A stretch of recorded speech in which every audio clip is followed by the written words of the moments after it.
নমস্কার, আশা করি সকলে খুব ভালো আছো, সুস্থ আছো। ঘরকন্যা লাইফের নতুন এক কুকিং ব্লগে সবাইকে স্বাগত জানাই।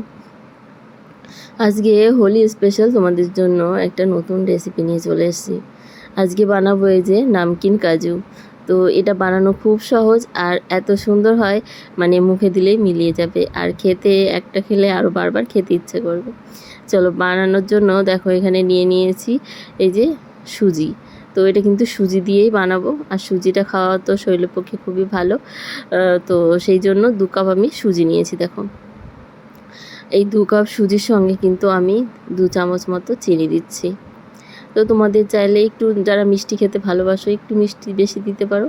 তো 2 চামচ চিনি দিলাম, আর একটু হাফ চামচ মতো লবণ দিলাম। যেহেতু নামকিন তো সেই জন্য মানে লবণ টাইপের হয় না যেমন, তো সেই লবণ টাইপের কিছু মুখরোচক খাবারে একটু লবণ বেশি হলে বেশ ভালোই লাগে। তো মিক্সিতে আমি ভালো করে গুঁড়ো করে নিয়েছি। খুব বেশি কিন্তু গুঁড়ো নয়, একটু দানা দানাই ছিল।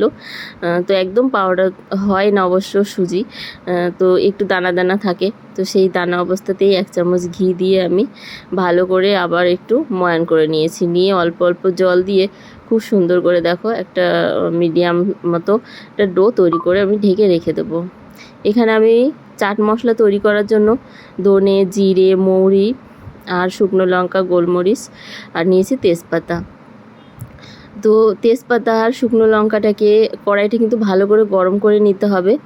তারপরে কিন্তু আমি এটা দিয়ে একটু নাড়িয়ে চাড়িয়ে তার মধ্যে দিয়ে দিলাম জিরে, জিরে, ধনে সব কিছু দিয়েছি। তো এখানে মশলা কোয়ান্টিটি আছে 2 চামচ ধনে, 2 চামচ জিরে, 1 চামচ মতো মৌরি, আর আছে হাফ চামচ মতো জোয়ান, আর আছে এখানে 4টে শুকনো লঙ্কা দিয়েছি, আর একটা তেজপাতা দিয়েছি। ব্যাস একটু ভেজে তারপর ঠান্ডা করে তার মধ্যে দেখো 1 চামচ চিনি দিলাম, 1 চামচ দিলাম আমি এখানে আমচুর পাউডার, হাফ চামচের একটু কম দিয়েছি লবণ, আর এখানে এটা হচ্ছে পুদিনা পাতা আর ধনে পাতা, এটা বাড়িতে শুকানো। তো সেই গরম কড়াইতেই একটুখানি ভাজিনি, কিন্তু গরম কড়াইতে একটুখানি রেখে একটু মুচমুচে হয়েছে। এবার একই সঙ্গে আমি কিন্তু গুঁড়ো করে নেব। এই পাউডারটাতে তোমরা চাইলে একটু সাইট্রিক অ্যাসিডও দিতে পারো, কিন্তু আমি বলবো ঘরে বানানো যেহেতু, তাই হোমমেড, তো বাচ্চা কাচ্চা বাড়িতে অনেকেই খাবে, তাই জন্য ওটা না দিলেই ভালো হয়। তোমাদের চাইলে একটু বেশি তোমরা আমচুর পাউডারটা দিতে পারো বা আমলা পাউডার দিতে পারো, খুবই ভালো হয়। তো যেহেতু বাচ্চা কাচ্চা আছে বাড়িতে, তাই বেশি ঝাল টাল আর করার দরকার নেই, এরকমই করেছি মিডিয়াম। তো তোমরা চাইলে একটু মানে ঝাল বেশি দিতে পারো, শুকনো লঙ্কাটা মিশিয়ে দেবে, বেশ ভালো হবে কালারটা। তো এখানে আমি দেখো এই যে লেচিগুলো কেটে নেব, যে সুজিটা মেখে রেখেছিলাম সেখান থেকে আমি মিডিয়াম সাইজে, যেমন আমরা রুটি তৈরি করি সেমনে একটু করে লেচি কেটে নিলাম। আর এখানে 1 চামচ আটা আর 1 চামচ আমি নিলাম এখানে ঘি। তো এই দুটোকে ভালো করে একটু মিশিয়ে নেব। তো আমার এখানে ঘি 1 চামচের থেকে একটু বেশি লেগেছে, কারণ আমি একটু বেশি নিয়েছিলাম আটাটা। তো যাই হোক, তোমরা পরিমাণ করে নেবে। তো দেখো এরকম ঘোলটা ঠিক এরকম হবে। তো একটা দেখো গোলা বানিয়ে নিয়েছি। আর এখানে এবার আমি এই যে খুব সুন্দর করে কিন্তু এই লেচির থেকে একটা করে নিয়ে আমি কিন্তু দেখো রুটির মতো বেলে নেব। যদি তোমাদের পিঁড়িতে আটকে যায়, সামান্য একটুখানি আটা ছড়িয়ে নেবে, কোনো অসুবিধা নেই। তো আমিও একটুখানি, কারণ একটু বেশিক্ষণ ঢেকে রাখলে নরম হয়ে যাবে আটাটা। তো যদি সঙ্গে সঙ্গে বানাও 2-3 মিনিট পরেই কিন্তু তোমরা এটা বানাতে পারবে। তো দেখো এই যে এরকম করে আমি সব রুটিগুলো এই যে বেলে নিয়েছি, সব একই রকম সাইজের করে নিয়েছি। এবার একটা রুটি আমি নিয়ে তার উপরে কিন্তু এই যে যে গোলাটা রেডি করে রেখেছিলাম না, মানে ব্যাটারটা, সেই ব্যাটারটা একটুখানি মানে একটু একটু করে দিয়ে সব রুটিতে কিন্তু ভালো করে লাগিয়ে নেব। তো চামচে ভালো হয় না, তাই হাত দিয়েই কাজটা করলে বেশ ভালো হয়, সম পরিমাণে সব জায়গায় লাগানো যায়। তো লাগিয়ে নিয়ে ওপর থেকে একটুখানি শুকনো আটা ছিটিয়ে দেবো। শুকনো আটা ছিটিয়ে দিলে এর উপরের লেয়ারটা খুব ভালো আসবে, মানে যখন আমি ভাজবো তখন দেখতে বেশ ভালো লাগবে, আর খেতেও বেশ মুচমুচে হবে, আর খাস্তাও হয়, খুব সুন্দর হয় খেতে। তো ওপর থেকে আরেকটা দিয়ে দিলাম। এখানে আমি 3টে রুটি দিয়ে কিন্তু তৈরি করে নেব। তো বেশি লেয়ার চাইলে তোমরা বেশি দিতে পারো, তবে 3টে রুটিতেই বেশ ভালো লেয়ার হয়।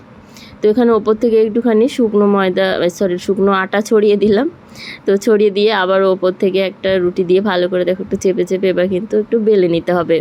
রুটিটা একটু ভালো করে বেলে বড় করে নেব, না হলে কিন্তু ভাজতে গেলে লেয়ারগুলো মানে ছেড়ে যাবে আর ভাজাটা বেশ ভালো হবে না বেশি। তো এখানে দেখো একটা বড় ঢাকনা নিয়েছিলাম, তো ঢাকনার মুখটা একটু মোটা হলে না কাটতে গেলে খুব অসুবিধা হয়, তো শেপটা বেশ ভালো আসবে না। তো তাই তোমাদের সঙ্গে একটু শেয়ার করলাম। তোমরা নেবে একটা, দেখো এরকম পাতলা ধরনের মুখ নেবে, মানে যে কোনো ওষুধের কিন্তু খুব ভালো ঢাকনা পাওয়া যায়, ছোট ছোট বাচ্চাদের ওষুধের বা বড়দের, তো সেই ওষুধের ঢাকনাটা ভালো করে ধুয়ে এরকম করে দেখো শেপটা দিয়ে নেবে। তো তোমরা চাইলে তোমাদের পছন্দ মতো কিন্তু শেপ তৈরি করতে পারো, তবে আমার কিন্তু এরকম বানাতে খুব ভালো লাগছিলো, মানে ইজিও হয়ে যাচ্ছিলো আর দেখতেও বেশ ভালো লাগছে। আর আমার মেয়ে এসে বলছে, মা এরকম সুন্দর ডিজাইন তুমি কি করে তৈরি করছো, এত সুন্দর মুন কি করে বানাচ্ছ। মানে ওর এত ভালো লেগেছে, আমাকে এসে বারবার জিজ্ঞাসা করছে, বলছে মা তুমি কখন ভাজা করবে, আমি কখন খাবো। আর আমারও বানাতে বেশ ভালো লাগছিলো। তো দেখো সবগুলো আমি এরকম করে কিন্তু এরকম সাইজের কেটে নেব।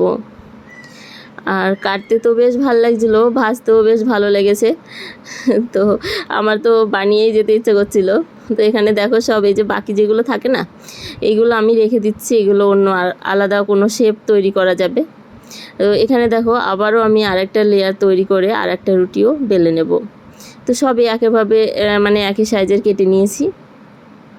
আর এখন তেলটা কিন্তু একটু গরম করে নিয়ে তারপরে মিডিয়াম লোতে রেখে কিন্তু হালকা আঁচে বেশ সুন্দর করে লাল লাল করে ভেজে নিতে হবে।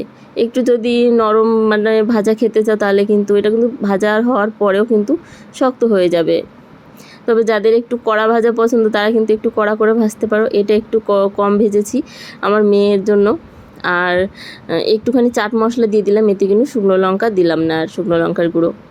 তো ও খাবে যেহেতু ঝাল লাগবে মুখে বেশি, তাই ওর জন্য একটু আলাদা করে নিলাম। আর এখানে আমি আরও কতগুলো আমি ভেজে নেব। তো মানে 3বার আমি 9টা লেচি হয়েছিল, তো 3বার আমি তৈরি করেছি, আলাদা আলাদা করে কিন্তু করে ভেজে নিয়েছি। তোমরা চাইলে একবারে বানিয়ে নিয়েও কিন্তু ভাজতে পারো। তো এখানে আমি অল্প অল্প করে বানিয়েছি একটা একটা করে, আর একটা একটা করে মানে এরকম তৈরি করে ভেজে নিয়েছি। এখানে দেখো সঙ্গে সঙ্গে নামিয়ে কিন্তু এবার দিতে হবে শুকনো লঙ্কার গুঁড়ো। তো শুকনো লঙ্কা যদি ঝাল বেশি খেতে চাও শুকনো লঙ্কার গুঁড়ো দেবে, আর যদি ঝাল কম খেতে চাও তাহলে কিন্তু কাশ্মীরি লঙ্কার গুঁড়োটা দিলে বেশ ভালো হবে। তো গরম অবস্থাতেই কিন্তু এটা মিশাতে হয়, তাহলে বেশ সুন্দর মশলাটা লাগে ভালো। তো এখানে কিন্তু চাট মশলা আর শুকনো লঙ্কার গুঁড়ো একটুখানি মিশিয়ে দিয়ে তারপরে দেখো এই যে প্লেটে একটু সাজিয়ে নেব। তো দেখে বুঝতেই পারছো কতটা সুন্দর হয়েছে দেখতে, খেতে কিন্তু বেশ ভালো হয়। তো তোমাদেরকে একটু ভেঙে দেখাচ্ছি, দেখো কতটা সুন্দর হয়েছে, আর খুব কিন্তু খাস্তা হয় এটা খেতে। তো তোমরা কিন্তু ময়দা দিয়েও এরকম তৈরি করতে পারো, ময়দা দিয়েও বেশ ভালো হবে, তবে আমি বলবো সুজি দিয়ে বেশি ভালো হয় খেতে। আর যে লাস্টে বাকিগুলো ছিল না, এইগুলো আমি লম্বা লম্বা করে নিমকির মতো ভেজে নিয়েছি। আজকে আমাদের ঘরে খুব সুন্দর রোদ এসছে, তো সকালের দিকটাতেই খুব সুন্দর রোদের আলো থাকে, তো দেখতে খুব ভালো লাগছে রোদের আলোতে। লাইট আর জ্বালাতে হবে না আজকে। তো দেখো যে লাস্টে যেগুলো ভেজেছি এইগুলো কিন্তু খেতে বেশ ভালো লাগে, নিমকির মতো বানিয়েছি একটু লম্বা লম্বা করে। তো কেমন লাগলো আজকের এই রেসিপি অবশ্যই কিন্তু কমেন্ট করে জানাবে। এটা কিন্তু খেতে খুব টেস্টি হয়, তো তোমরা হোলিতে কিন্তু স্পেশাল বানাতেই পারো। যারা যারা আমার ব্লগ দেখো তাদেরকে অসংখ্য অসংখ্য ধন্যবাদ জানাই।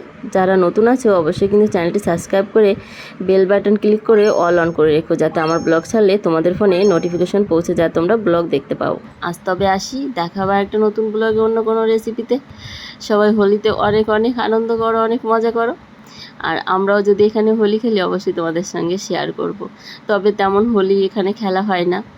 তো সবাই ভালো থেকো, সুস্থ থেকো, টাটা।